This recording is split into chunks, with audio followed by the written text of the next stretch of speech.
Welcome to my Bob Thurman podcast. I'm so grateful some good friends enabled me to present them to you. If you enjoy them and find them useful, please think of becoming a member of Tibet House US to help preserve Tibetan culture. Tibet House is the Dalai Lama's cultural center in America. All best wishes. Have a great day. This is episode 324, Easter 2023.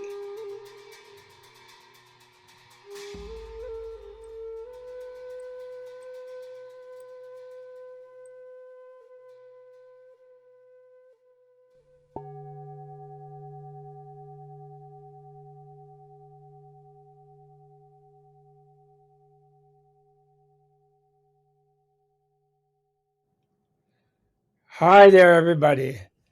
Very nice to talk to you today on the cusp of Easter, which is the day that Christians, all 1.5 billion of them, of different kinds, very different, celebrate the resurrection of their Lord Jesus Christ, their Lord and Savior, Jesus Christ, incidentally, who was a rabbi, which some of them, since there's lingering anti-Semitism in all, worse than lingering in some cases, in many communities that purport to be Christian, they really have to become a little more realistic. Even if you believe that and the omnipotent deity, who you believe to be omnipotent, and others, people like me, who I like to think of myself as a Christian, actually, although I'm also a little bit more prominently a Buddhist. But I like to still think of myself as a Christian because I don't think these things should be so exclusive. Maybe we don't need, it's what Allen Ginsberg once famously said, "I'm not a Buddhist, I'm a practitioner," which was a wonderful statement in the spirit of Emperor Ashoka, even thousands of years ago in India, who said it's not a matter of your denomination. It's a matter of how you behave, whether you try to follow the teaching of whatever dispensation, whatever the great teacher taught. If you behave in such a way as to sort of be following that teaching, then you can say, well, Jesus likes me, or Buddha likes me. If you think that somehow just by being nominally that, and then you are nasty, you try to conquer your neighboring country and drop bombs on children and babies and ladies and who are delivering babies and workers and all civilians as well as people who didn't necessarily want to be soldiers to oppose you, and have your own soldiers killed senselessly, just to sort of change the name on some piece of property to fit your sort of ego. I mean, and then you say then you go to church and act pious and think Jesus likes that. In the gospel, Jesus specifically says he doesn't like that. He mentioned particularly, in the future, there will be those, when I'm on the right hand of the Father. I mean, I'm just paraphrasing. Don't get me if I got right and left mixed up. I think right hand of the Father.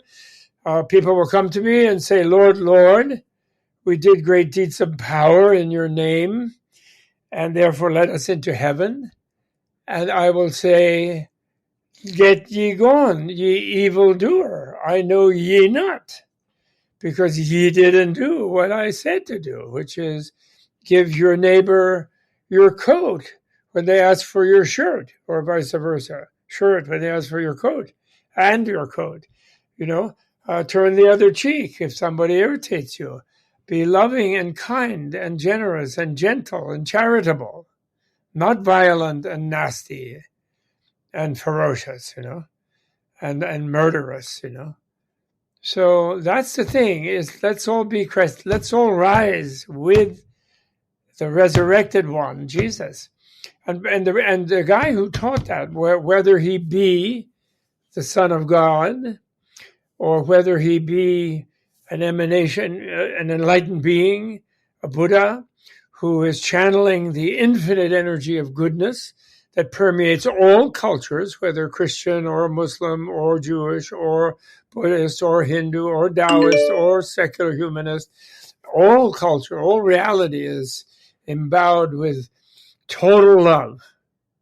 Total, that's Buddha's discovery.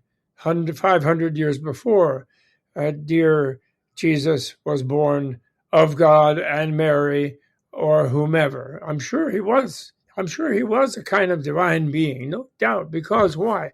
Love is divine. Compassion is divine. And it's more powerful than death and violence and murder.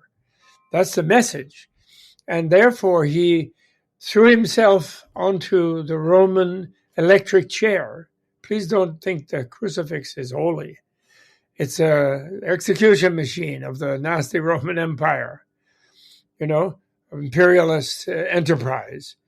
And they would execute people in such a way as to frighten and terrify others to be then subordinate to their domineering edicts and their economic policies of enriching themselves at the expense of the Israelis and the expense of the Egyptians and the expense of a lot of other places they conquered for a while until the subjects rose up,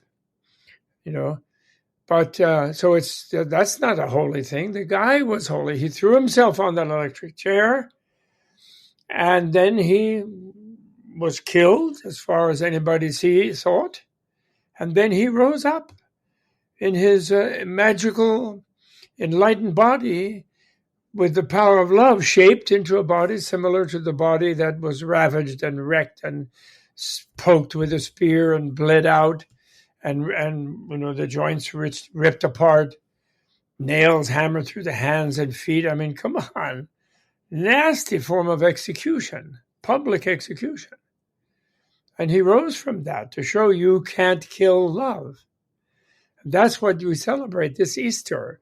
And it's associated, of course, with indigenous cultures celebrating the return of spring in temperate climates, celebrating the return of the season of growth, a season of abundance, season of plenitude, the spring and summer and fall to the harvest, of life-sustaining, wonderful plants, which themselves are spawned by the divine love, what we call the clear light of the void, which we feel, from a scientific perspective, is greater than any one being. But it is actually the energy that makes Yahweh God. Jehovah is a God, sure he is. It makes Krishna a God. It makes Vishnu a God. It makes Mrs. Vishnu and Mrs. Krishna a God. Mrs. Yahweh, that is the Shekinah, makes her a goddess, the great mother goddess, because they all just channel the infinite energy of the universe, which is the energy of life. It's the energy of bliss that every being feels. It's the energy of health. It's what makes you want to connect to things. What makes the cells in your body want to connect to other things, to other cells, to make a nice, complicated, amazing instrument of sensitivity that is a human being. Or a chimpanzee, actually, they're pretty nice too, but they're less harmful than us when we go bad, because they're less, they don't have language, they can't do math in the same way to the same level. They can't remember what their own chimpanzee scientists discovered hundreds of years ago, and therefore make either wonderful energy machines or horrible destruction machines like nuclear weapons, hydrogen bombs, like whatever, which we do, But they are 97% similar to us otherwise. Except we have more fun, actually, because we have greater sensitivity, and we can become Jane Goodalls and love those chimpanzees and those gorillas and take care of them and not send them into extinction by cutting down all their forests greedily to grow more, whatever that we can sell in the market, just for our immediate aggrandizement. And, on this Easter, even those of us who are not Christian, primarily, denominationally, we can still celebrate with them the arisal, the triumph of love over hatred, violence, and domination, love and freedom. So, that's real freedom, a being that can throw their body into the maw of execution by the domineering emperor and his minions, and then show everybody that they walk and talk, whole healed, happy, head for the flowery houseboat in Kashmir or wherever he went. And I'm sure returned many times in many bodies and is everywhere in a subtle form behind every being. Inspired Tolstoy to teach that Russian patriarch a lesson about violence and how he is betraying Jesus' message in blessing a genocidal invasion like launched by that puny dictator who's destroying his empire rather than aggrandizing it. He's just pushed Finland and Sweden into NATO, which is a purely defensive organization, NATO. It could be abused. It might have been by our own CIA bad people. Nobody's saying America's so super innocent. But we do have the thread where so far we've backed away from our conquests. Maybe some corporations did some nasty economic deals, but we didn't occupy and invade. Whenever we did, we got repelled. Like just now, we had to leave. We're only staying in Iraq to defend the Kurds from the nasty Erdogan, another stupid dictator. We're in a moment in the planet where we're about to have a kind of culture that Jesus would love, Buddha would love, Krishna does love. They all love it, actually, not would. They do love it because such beings, you can't kill them. They never leave.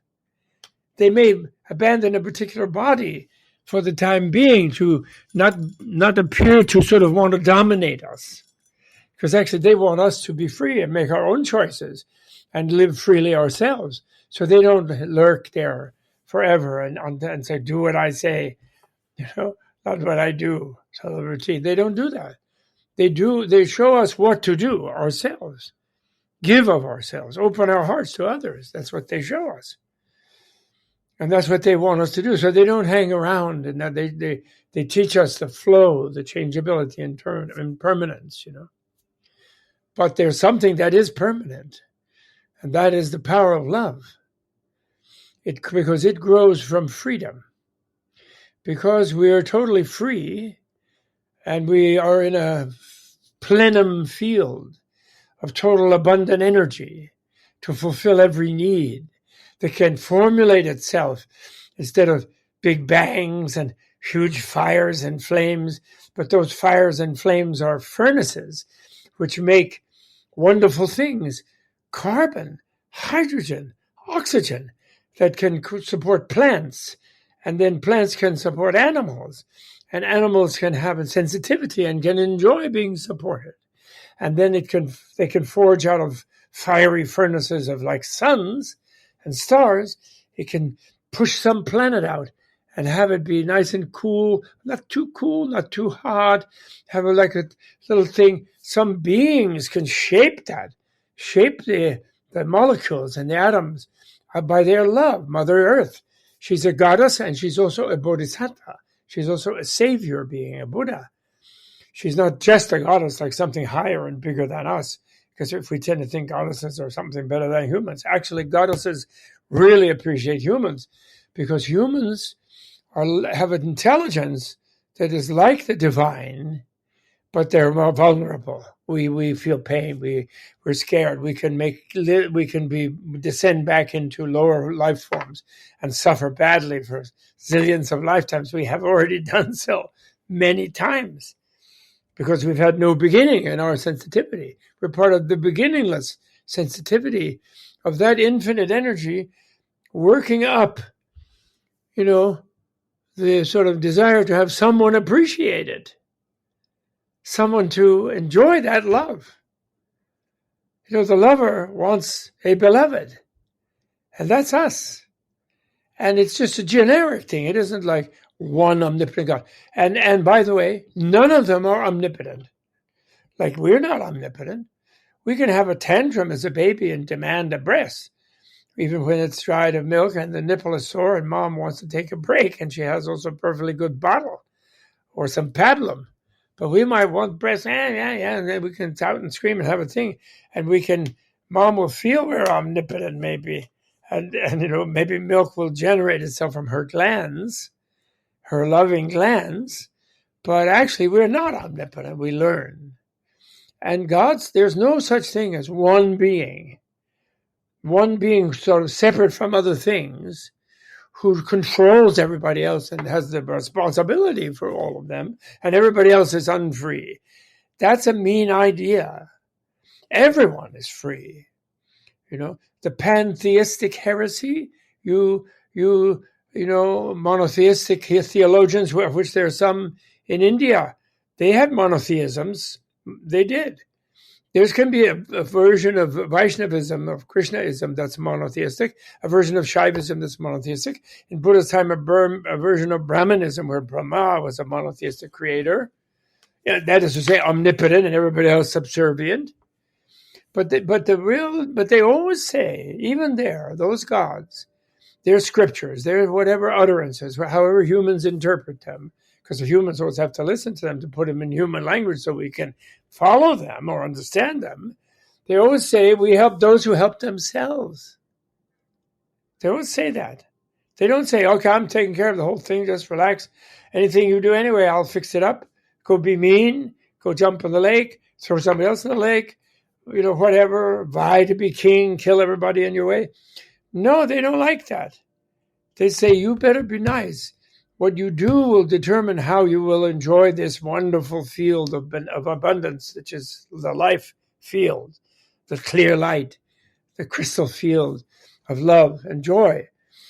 And the more you are loving in that, and the less egotistical and so on, although you can be egotistical about how loving you are, how generous you are, how self-restraining you are, how kind you are. You can be egotistical about that. That's a good egotism. That's a good kind. You can be egotistical to be a savior for others. Save them. Help them. There's so many. I was just reading Time Magazine's Wonderful Women of the Year. Incredible women in Iran trying to help with the terrible mullahs in the name of Allah Rahman, the compassionate God, wants to kill them, sends assassins to kill them because they don't want to wear a headscarf. They don't want to be suppressed by the men. That's sick. Allah doesn't like it. They're not going to last, that kind of a government. Allah will not like that. Allah liked Muhammad. Muhammad liked women. He was kind to them. He wasn't lustful. He was kind. He was responsible. He wanted them. He knew that they should be happy. They are equal to men, actually. This men dominating women is wrong. It makes for boring life. It's a boring position. It's no good. They have to be equal, to each one free, each one to choose to love the other. That way they'll make each other happy that way, because they'll restrain any excessive self-involvement, and they'll be genuinely loving and, in a way, selfless in their union, and kind, and share their own bliss, and not be dominated not to have any bliss. That's really stupid, to treat people like that. So we're in a time in the planet where everybody of everything, if they knew how wonderful Jesus is, they would love him. That doesn't mean they would necessarily have to be Christian. If they were in a Muslim culture, they might prefer to do that. The Muslims kind of have a point when they say that the Christians became a bit idolatrous, in the sense of, they said, well, okay, it's only him and nobody else. And even it's so irrational, in the sense of, if you believe God is omnipotent, how come he only had one child, only one, and that child was only male, and only in one place, only had a 30-year or 33-year lifespan. And if other people didn't meet that one, they were doomed to hell forever. Give me a break. And they claim they know that, and they're definite about it. And if you disagree, you will get burned at the stake.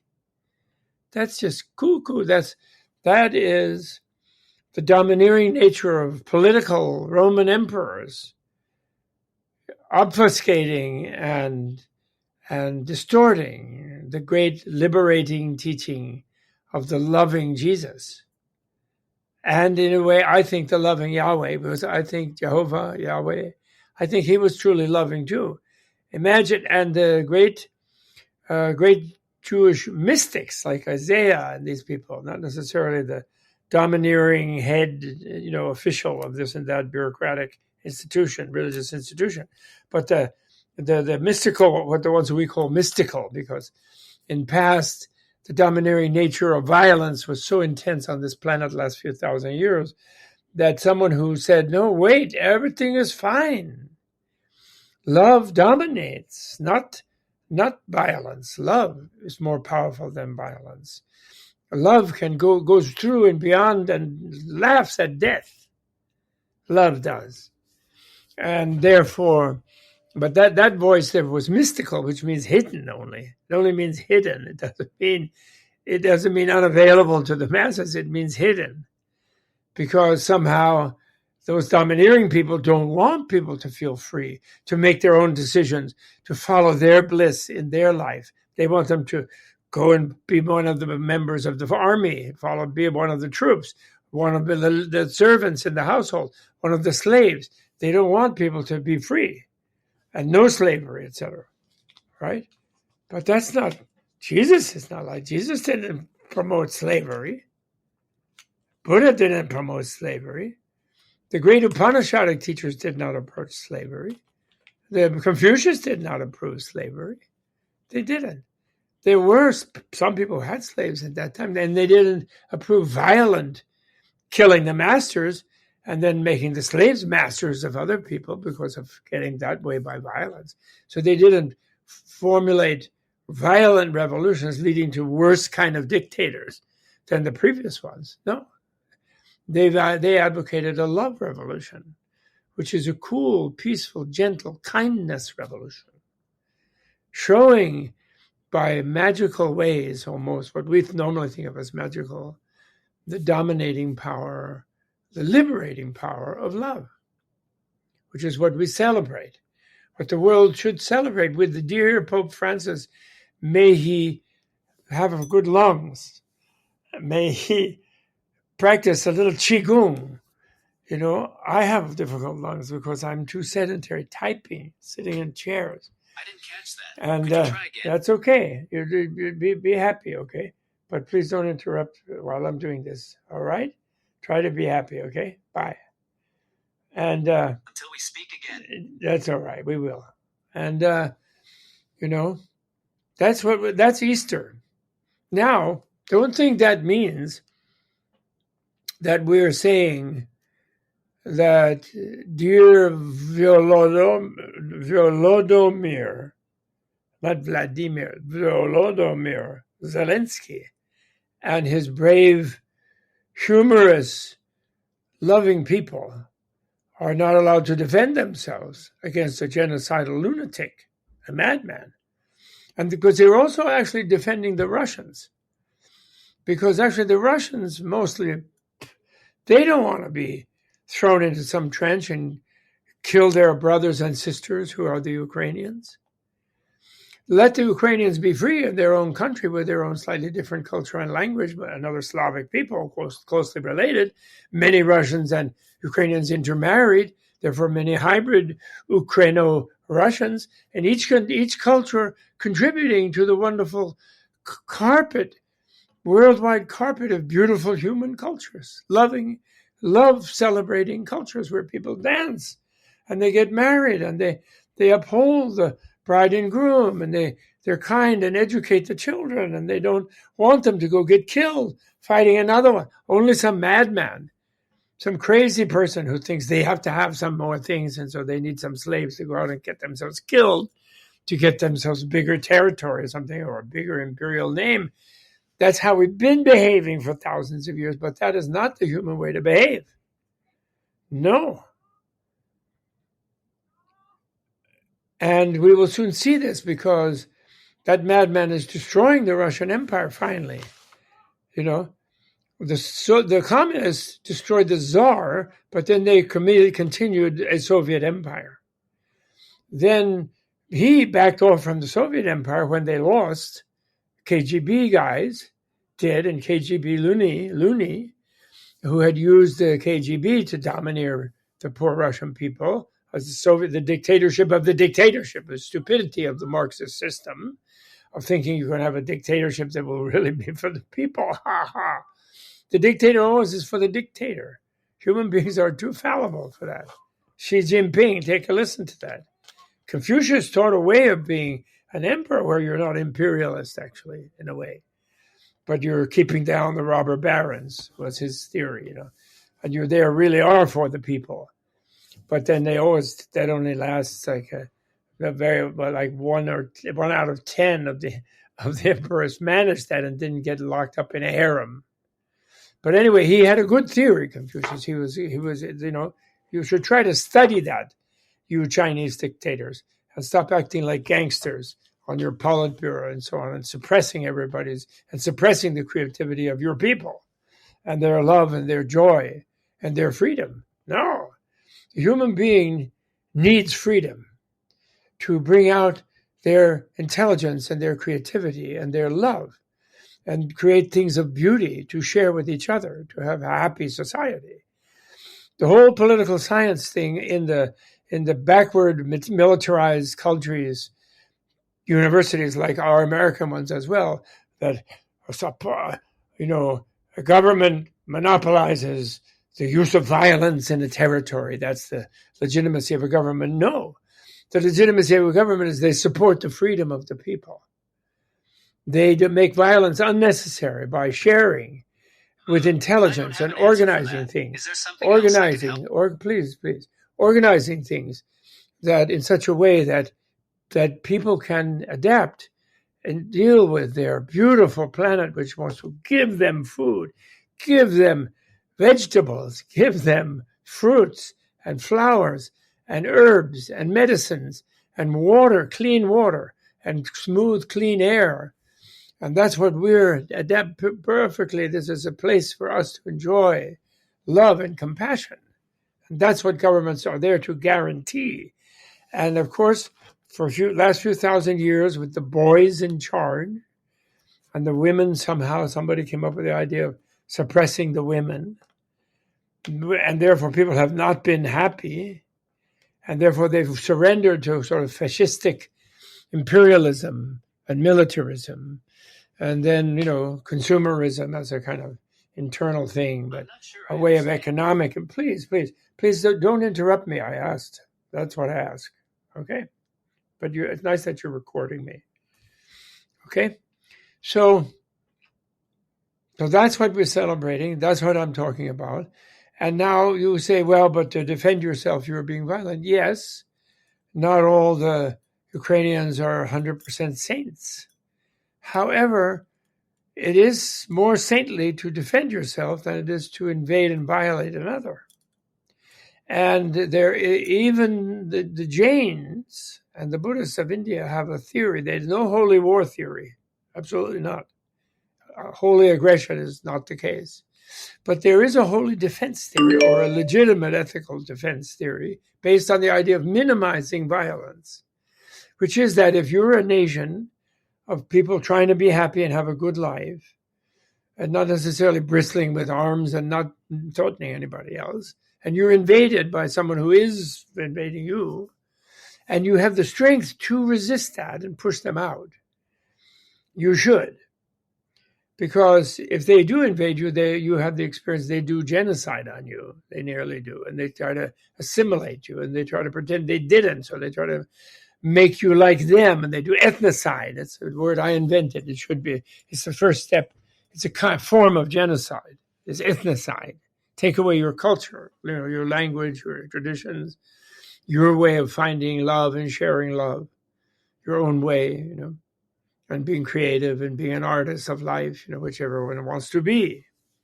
And all women are, and even some men want to be, and everyone should be, young and old. And then, so if therefore you can eject them, and you have the means to do it, you should. And then you don't counter-invade. You then make a kind of security provision in a treaty where they won't invade again, and you don't invade them. And then there should be peace. You try to make peace. You shouldn't do it if you're so weak that your resistance would be suicidal, and then they'd just be more quickly genocidal on you. That you shouldn't do. So the sort of suicide defense you shouldn't do. But if you can legitimately do so, you have an ethical license. Because the rule is, the nonviolence is a very powerful way of living, and its rule is always to minimize violence in a strategic, intelligent way. And of course, it's a slippery slope, and some people pretend they're minimizing by invading and dominating. It's like Putin lied to everybody and pretended that everybody was a Nazi in the Ukraine and blah, blah, and the NATO was attacking him and this kind of thing, which he wasn't. But in a way, everybody in the Russian Federation, which is still, it's the third step, there was the Tsarist Empire, then there was the Soviet Empire, then there was the Russian Federation of the remnants of the Soviet Empire, having lost Eastern Europe, which they had been colonizing and imperializing, and lost a lot of the Central Asian republics that chose to be, and lost Ukraine, which chose to be free, which is a big country with 45, 50 million people. They'd have more people if you weren't killing them. And many Russians would immigrate there, and would be accepted because they can quickly learn the Ukrainian language and fall in love with the Ukrainian and vice versa. So they would increase their population. And you would not be diminishing your population by having all your Russian soldiers forcibly dragooned and killed. Luckily, a lot of your creative people left, knowing you're nuts, Mr. P. And you shouldn't behave like that. So I want to say, one thing that I want first of all, I have over here on another screen the Heart Sutra, which is the heart of the Buddha's teaching, which is very appropriate for time celebrating Jesus actually in the world. Because Buddha and Jesus, they're a love bundle. They're the love team. They really are. Krishna too. And even Confucius was a little stiff stuffy in his day because of the chauvinism of that era of the Zhou dynasty Chinese. But he was really loving guy too. Mencius especially, Mozi, Mencius, many of the Chinese philosophers of that axial age were like that. Zoroaster in Persia, Pythagoras in Italy, and then the pre-Socratics in Greece. And many great rabbis, I'm sure, in Israel before Jesus, I have no doubt, and people everywhere in the world. There's always good people in every culture and society. And so but the message of the Heart Sutra, matter is voidness, voidness is matter. It's so deep. It's so wonderful. And it really is the source of the love. Why? Because it's the discovery of relativity as a scientific. This is not religious now. This is scientific. The Indians were very advanced culture in Eurasia in the ancient time. They sort of went less into the imperialism, vast, whatever it is, than anybody else because they were in the richest economy. In fact, everybody was always trying to conquer India, actually, including the Vedic people. They were always trying to conquer India because it was they had like 2,000 varieties of mangoes. Believe me, when you don't have Cherry Garcia yet, and you have mangoes and you mix them with milk, that's the best you can do in the world. Yeah, they had apricots and nice things in other apples in other cultures, but mangoes, man, mangoes. So anyway, point is, they discovered that There is no absolute outside this world that has given orders to people and controls them and is pushing them to behave according to some dogmas and some indoctrinable doctrines. You must do this and that because I say so. And some omnipotent absolute who's trying to domineer you. The scientists discovered that already. What the secularists too, although they've sneakily set up a new absolute, which is no good, which is nothingness. And void is almost close. It sounds like nothingness, but it isn't. Voidness means it's void of any non-relative absolute. That's what voidness means. So it's actually freedom. Freedom also is a negation. Reality is free of any non-relative absolutes. Why? Because that's what an absolute means. It means it doesn't relate. So therefore, the absolute is not embedded in the relative. The concept of the absolute is, and emptiness then is the concept of the absolute that Buddhist science, that Indian inner science came up with to free the people for liberation by saying that nobody who gives you orders has an absolute backing in that order. Some people may, your wife may say, bring home some rice, dear, for dinner.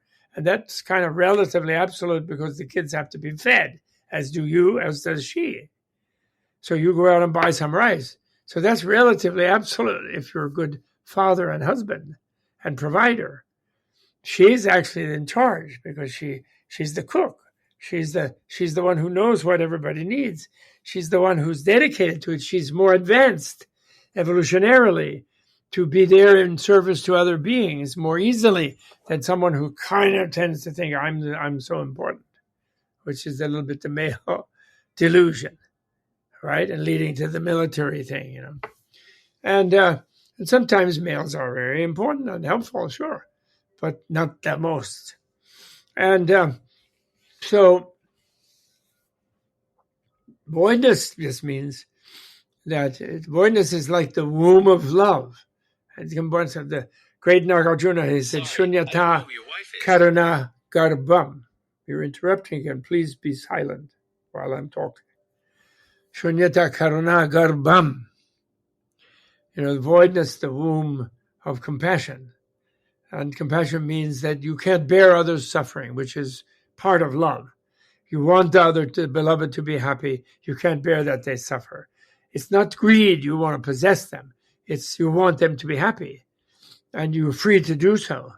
And then you're free to try to help heal their suffering. That's the compassion side of the coin, And that's what it's scientific discovery of freedom meant in history. And we're at the time on the planet when we can really listen finally to Jesus. Love thy neighbor as thyself. And actually, only when you love your neighbor can you really love yourself. Because that means you're one of the good guys when you love your neighbor. So then you'll really know. You can say I'm good, but I'm domineering different and grabbing profit and manipulating others and using them as my tools for my own pleasure. But that's not real love. So that's not good, actually. So then you don't actually love yourself. So you have to love yourself and others together. So this is key. Maybe I'm a little longer today, but I want to do this. So you have to understand that means what the absolute and the relative are the same thing, actually, logically, scientifically speaking. But that doesn't mean the absolute is only the relative, or the relative is only the absolute in some dualistic way. It sort of more means the relative is only the absolute, actually. And the absolute, it means that changes in the relative, therefore, should have your absolute focus. And that's why you want to be loving. Because it isn't that there's some outside absolute who says, well, in this case, you should kill the person, don't love them. Kill the animal, don't love it. Do this and that, which is not the thing you like to do. And it likes you to do to it. It isn't the thing, Chop down all the trees so you can be rich. But even though then the air gets bad, And the animals who live in the trees can't live, because there's some absolute thing that you should be, that money is absolute, For example, so emptiness means, voidness means, there are no such absolutes that override the sensitivity of good relationality, of loving relationality. That's the key thing. So, in fact, Jesus saying, turn the other cheek, love thy neighbor, love thy enemy, is scientifically based. And that's what people don't, that's what people do understand a little better from the Indian traditions, Jainism, Hinduism, Buddhism, etc., various other ones, which eroded their militarism from way back, actually, although sometimes to defend themselves, a little internal squabbling. But basically, they didn't go out to conquer the world.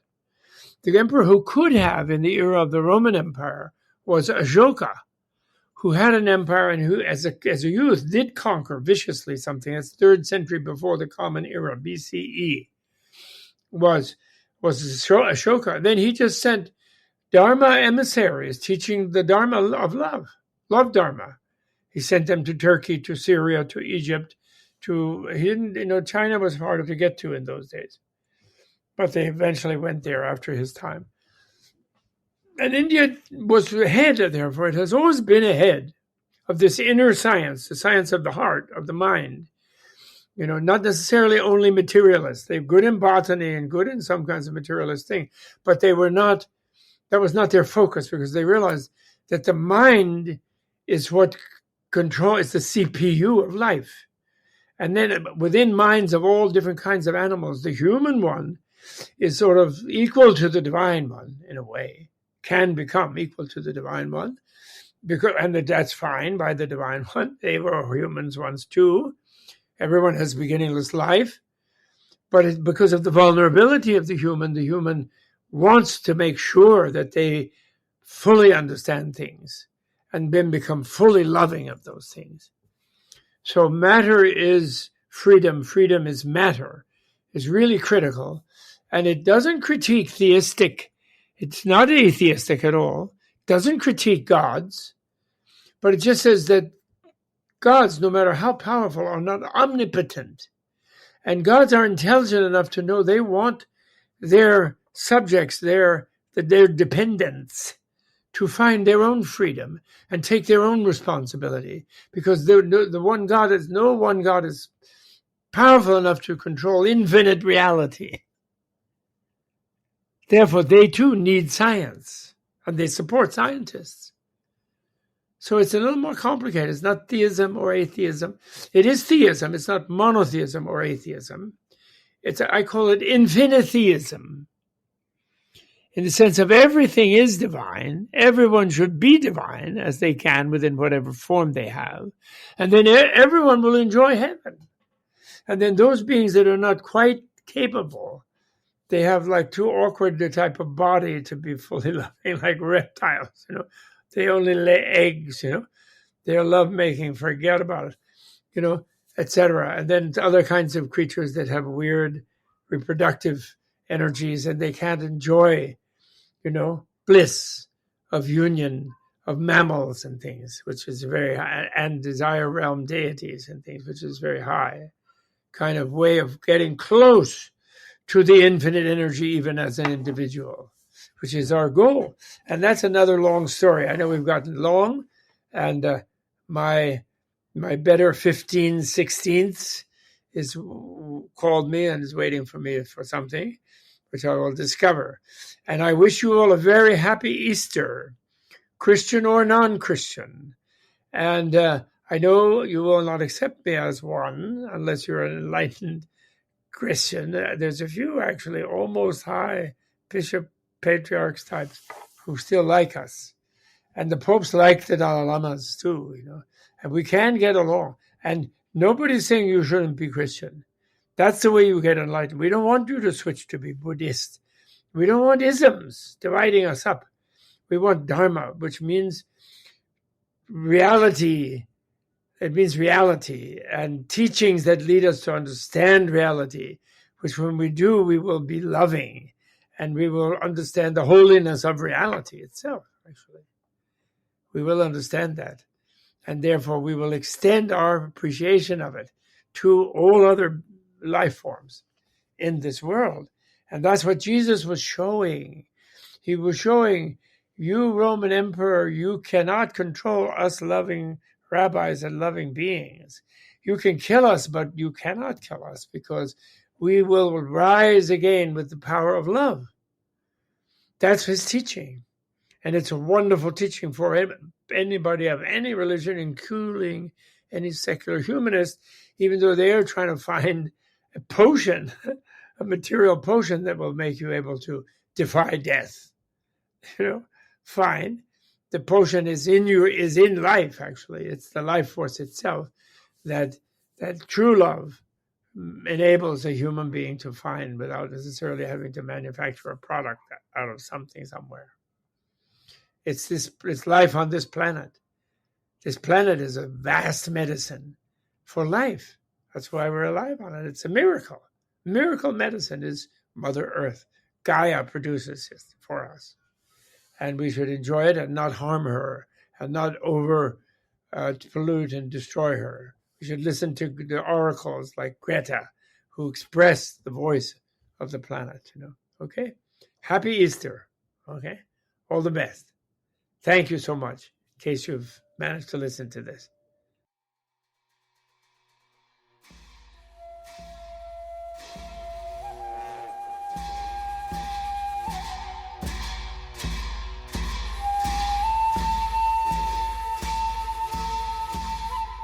The Bob Thurman podcast is produced through a Creative Commons No Derivatives license.